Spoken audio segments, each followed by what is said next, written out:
associated person of interest with it, sometimes a disciple, whatever, associated with it, as well as a part of the body. And these are all ascribed from, mostly derived from Charles Fillmore's 12 Powers of Man. And of course, there's been some reinterpretation, a few reclassifications of it here and there. But the nice thing about it is we have this calendarized version of the 12 Powers. And guess what this month is? Understanding. The way I understand it.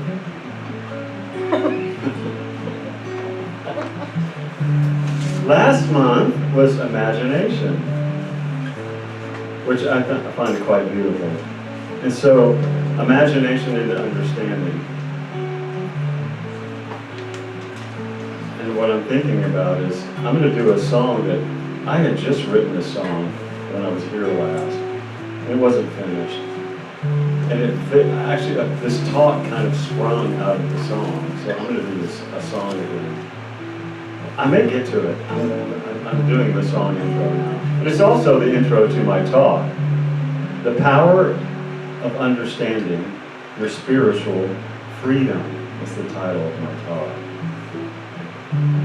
So in this hot month of July, it's hot again. It wasn't last week. We got a reprieve, right? So, and we got flooded. I went down to the 5 Mile Dam Park where I live near the Blanco River. I've never seen that running like that. I know it has. It's been about a dozen years, I think. They told me. I wasn't around here then. I was in Austin more, but it's really amazing. So to see that, though. So it really said, yeah, I'm talking about the right stuff here,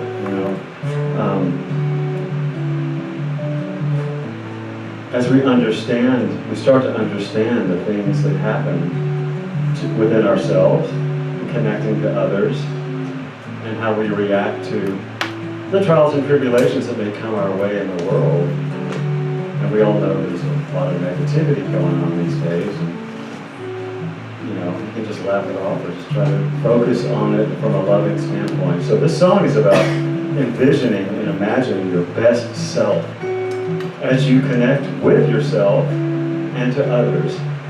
And it just so happens, considering what I was just talking about, it's about water also. I had this thing about water, as some of you may know. Well, today's my birthday. I'm a Cancer, which is a water sign. My moon sign is Sagittarius, which is ascendant is Aquarius, but we're not here for astrology readings. But this song was born out of that, about experiencing the healing parts of, cooling off in some living water, as it were, which is a great time of year to think about that, right? So, I will get to this song. I think I'll do it now. The song's called Envision This, the Water Song. It now has a subtitle.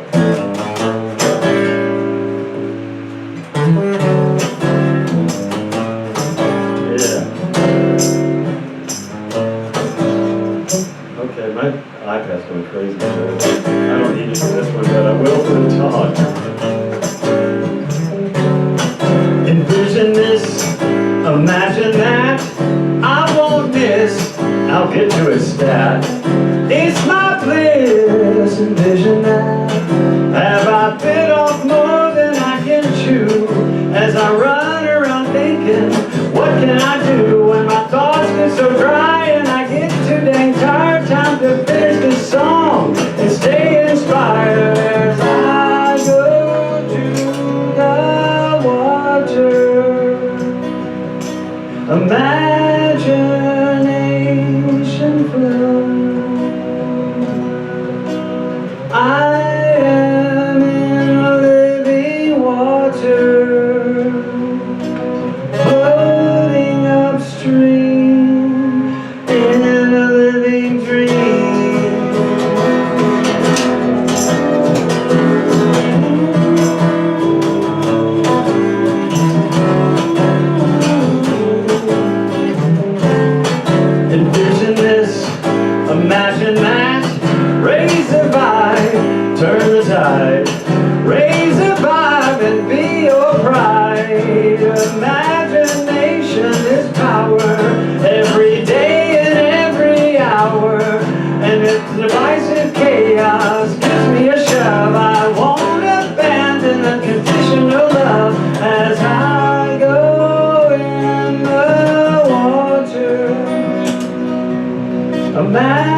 Let's not destroy our waters so we can float upstream, living our dream. There is no limit to the amount of waves in the ocean, and if there was, it would be too late for us to be here anymore. Maybe abundant possibilities are a better notion, to envision a world that realizes the love that we are, that we are, that we are.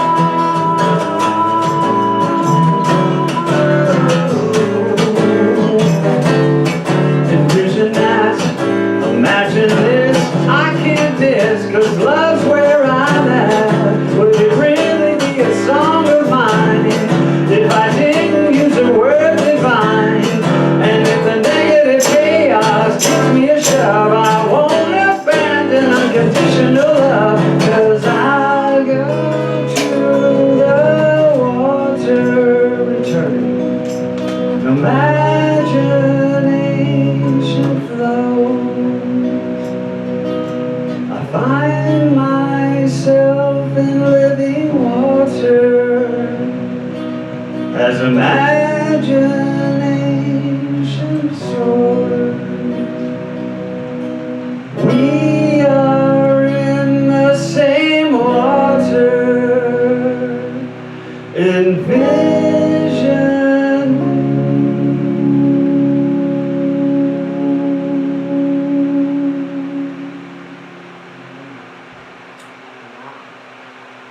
I love that song. Thank you. Well, it's come a little ways since last time, I think. That's why Yeah. I wanted to do it again. Thank you very much. I don't know if I knew, it's pretty obvious from the song that I have to sing if I get to a point, writer's block, or I'm having trouble working on, for example, that song, I Go to the Water. It's sort of a therapy for me, you know. So, anyway, I mentioned in both the songs I played this morning, I mentioned raising the vibe, turning the tide.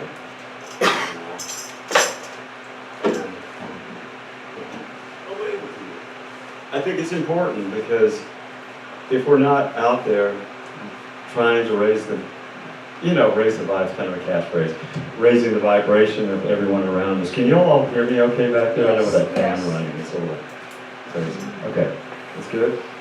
But I think it's important that we all, that's why I do any of this, why I'm speaking to you, that's why I play the music, that's why I write the songs I do, is trying to raise the vibration of those around me, and consequently, myself, I hope. It's the whole point of it all. And so, that's where I'm at on that. And do y'all remember me asking you a question some time back? What is something that connects places in the world, areas of land, parts of the body, and is, in general, is a necessary element of life? Water, of course. That's what that song inspired this whole thing, sustaining with living water. And I use the analogy, well, flowing like a river, a wave in the ocean. I'm always using those words in song, as well as in writing, for good reason. And when I was doing my Unity studies for Bible studies, and I think I've mentioned this before, but you'll remember the story from John chapter 4, which is Jesus going through Samaria, and he walks up into a well, Jacob's well. That's how the story goes. And there's a lone woman sitting there, and he asks for a drink of water. And she says, you have no vessel, you have no bucket or whatever in there. And the conversation goes on and on. He turns it around saying, if you had asked me for water, I would have given you living water. As an illustration versus just physical water. But is physical water, can it be a manifestation of living water? So it's interesting. Living water, metaphysically, represents the constant flowing inspiration of the Spirit, a welling up, if you will, of life. And of course, life is one of the 12 powers as well. Of life, truth, and energy within our consciousness. And that's, I think, that was like something clicked for me, because that's what inspires. I mean, I'm sitting here writing a song, I'm sitting here writing a talk or something, and I just get stuck. If I go for a swim, wherever it may be, the river, the creek, the pool, lake, or the ocean like I'm going to later today, yay! So, celebration, right? Yeah. It just seems to unlocks any inspirational blocks I've had. I'm not saying everybody agrees with that. Some people want to go into an arid mountain area. But the important thing is going to nature is so important for just clearing our consciousness of clutter, you know. And I use that for, if we're not connecting to ourselves, it's impossible to connect with others. So the water is also, getting back to the metaphysical aspects of living water, the water is, in its abundance from source, is prosperity. It's prosperity manifest. And it's also healing. Of course, water is very healing. And note in that story, Jesus was breaking all gender, social, racial barriers in the fact that, and I love that about the story, he's approaching, normally Jews did not communicate with Samaritans in those days, you know, one-on-one very much. It was also unusual for a man to speak to a lone woman in public, you know. It was also unusual for a single woman to be by herself in public. I know it's a story, so we look at the metaphysics of the story, but the metaphysics of the story tell us from a social justice standpoint that he was breaking all, you know, barriers of like social, racial, and gender barriers by this story, by speaking to this woman and in that whole environment at Jacob's well. And of course he was, because he treated all as children of God, which we all are. So that's a very freeing thought. And also was attracted to the story because, you know, we have our Jacob's well here in the area too, like the Jacob's well natural area. And someday, I've been told that it will be running enough that, again, hopefully we get in it again, but right now it's still, I think See I heard. pictures on Facebook of what it looks like right now, and it's gorgeous. It is? Running, yeah. Oh, good. Okay, it's good to hear. Running very, very beautifully. Well, it's just like the dam. I mean, the 5 Mile Dam. I was like, whoa. You know, I went and took a video of it. It's like, it's a crazy thing. It's just beautiful. So, it's funny, not funny. It's interesting, though, how we have this kind of water can cause immense destruction, too. And we're seeing, you know, that. And I think it's a lesson to everybody, you know, we can't ignore the climate, you know.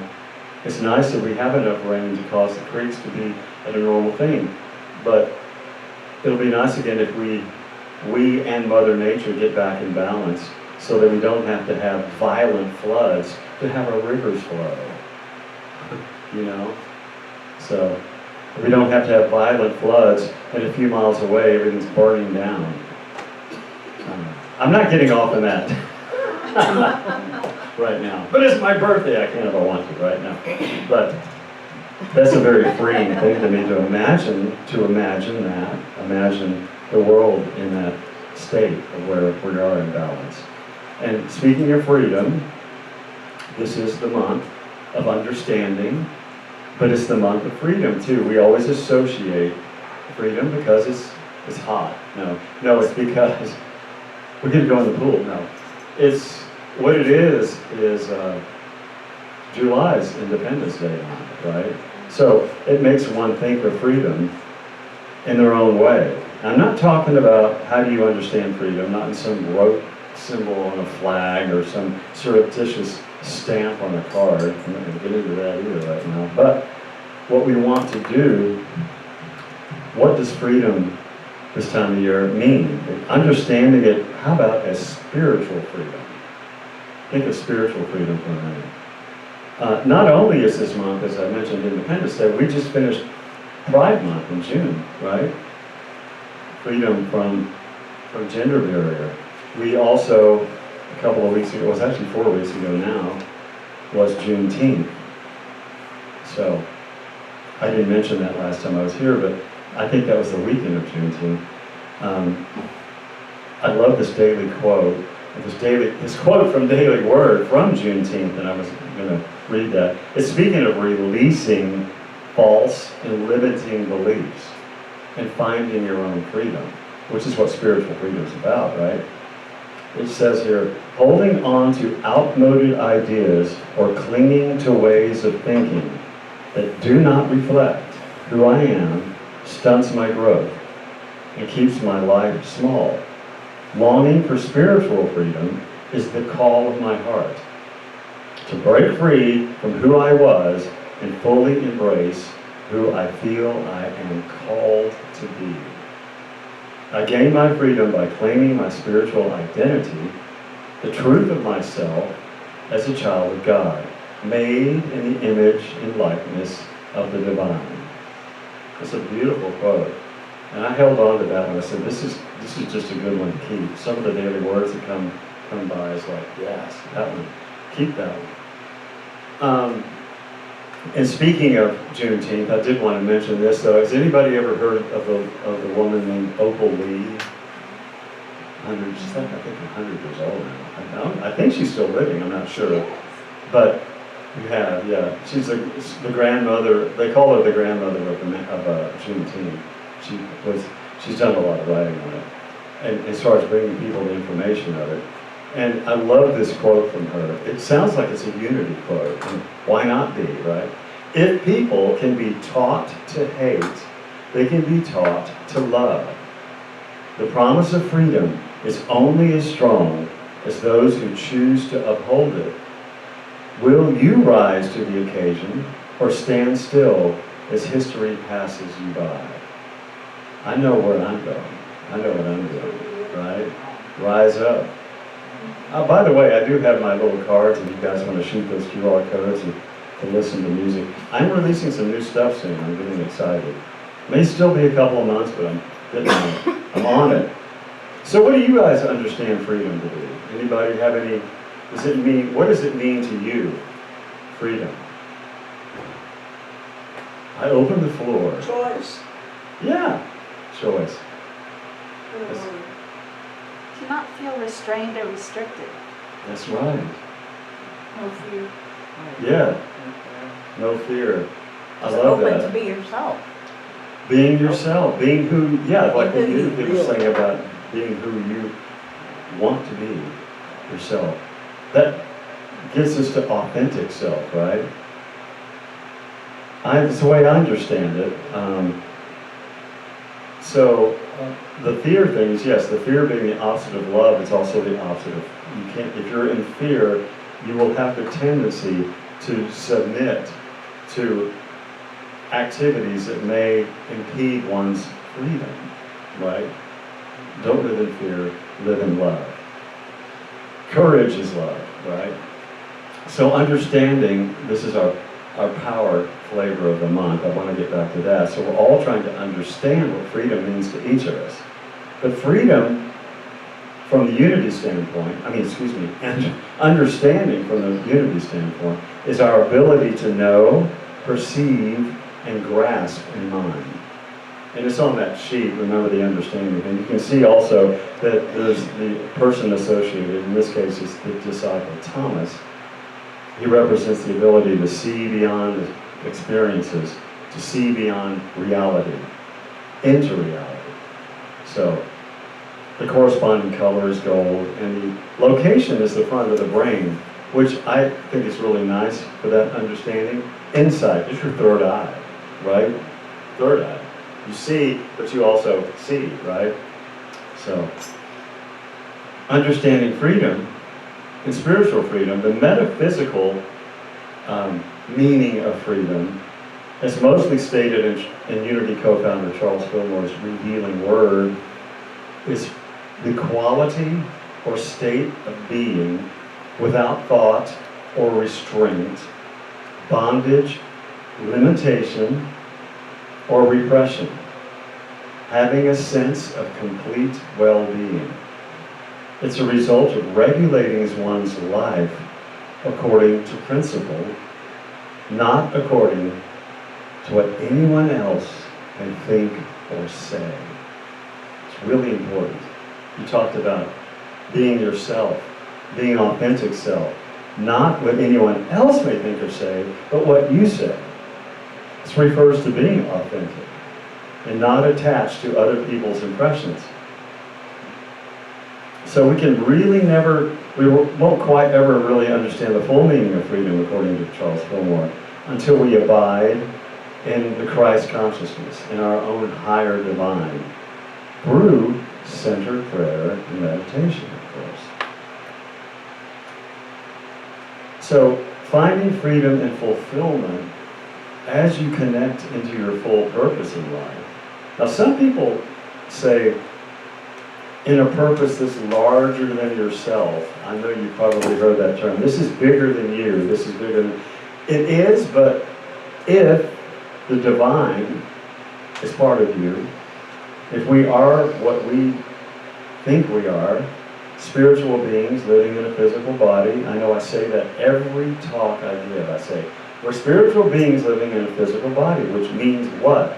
It means we're fully human and we are fully divine. So what if that divine self that we become aware of is the purpose that does lead to the purpose that's larger than ourselves, as it were? What if that is our larger self? Your best self. Your best self is your larger self. It's your divine self. So envision that, like I referred to in the song. Now, sometimes being authentic means using boundaries, right?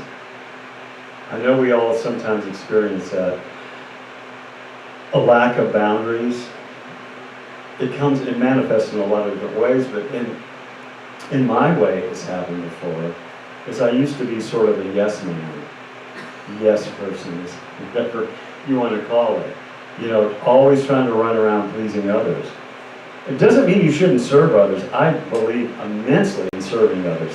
I give to a lot of good causes, as far as, feeding the hungry, taking care of the environment, things like that. I also do volunteer work for that sort of thing. Serving others is beautiful, but you have to be authentic to yourself too.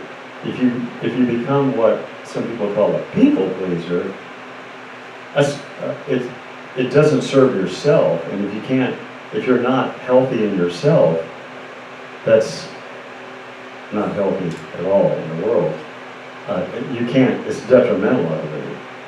I know I'm getting off track a little bit here, but it doesn't mean that you have to have enough energy to serve yourself so that you can serve others.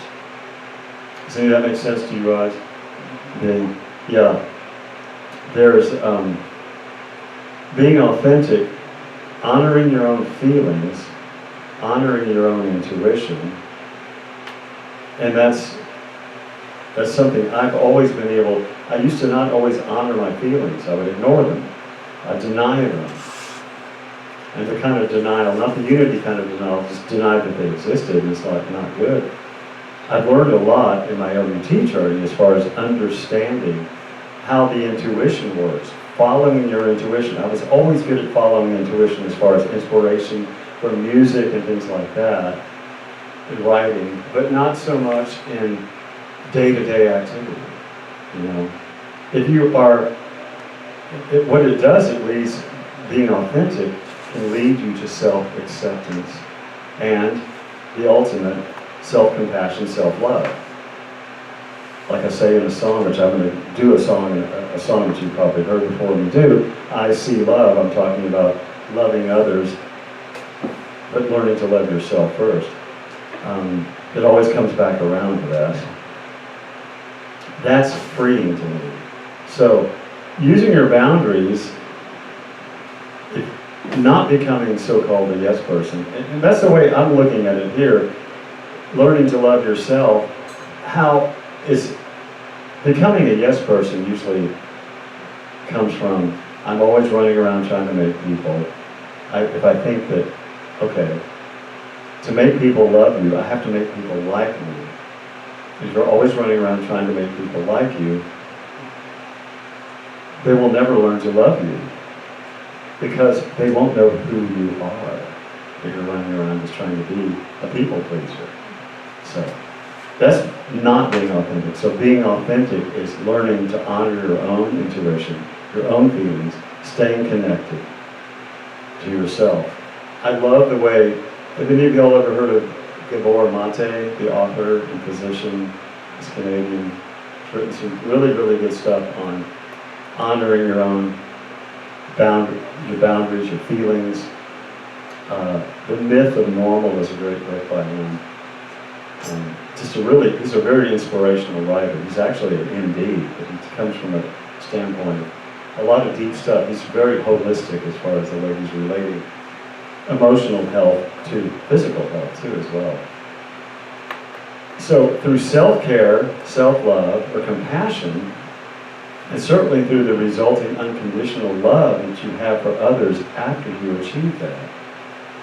So when we flow into a state of connection, that in itself is a freeing place to be for me. Both to envision our best self for ourselves and also connecting and having our best life with our loved ones, staying connected to that. So, and as you know, what's something I always quote? The Tao Te Ching, yes. I don't really have a quote so much from the Tao Te Ching, but I was looking at some of Lao Tzu's writings, which are related to that. He's the one who wrote the Tao Te Ching. And I love this little bit of, a couple of nuggets of wisdom from him. When you are content to simply be yourself and don't compare or compete, everyone will respect you. That's exactly what I was just talking about in connecting to others. Just being yourself. And the supreme good, like water, it's interesting, which nourishes all things without trying to. The supreme good, being like water, nourishes all things without trying to. So water does not fight or force its way. It simply exists and supports everything around it. So if you connect to yourself, allowing connection to others, raising your vibration, so that we may all flow like water into healing, prosperity, transformation, knowing, of course, where does it come from? The divine love that we all are. So I believe truly having spiritual freedom comes from knowing we are unlimited. And through self-compassion, we can become our best selves. Through our own self-compassion, connecting to the divine within. That's what I'm envisioning. So, maybe we should go jump in the water. Okay. I think it's really interesting that we got this room today, because with an open window, I'm looking at water the whole time.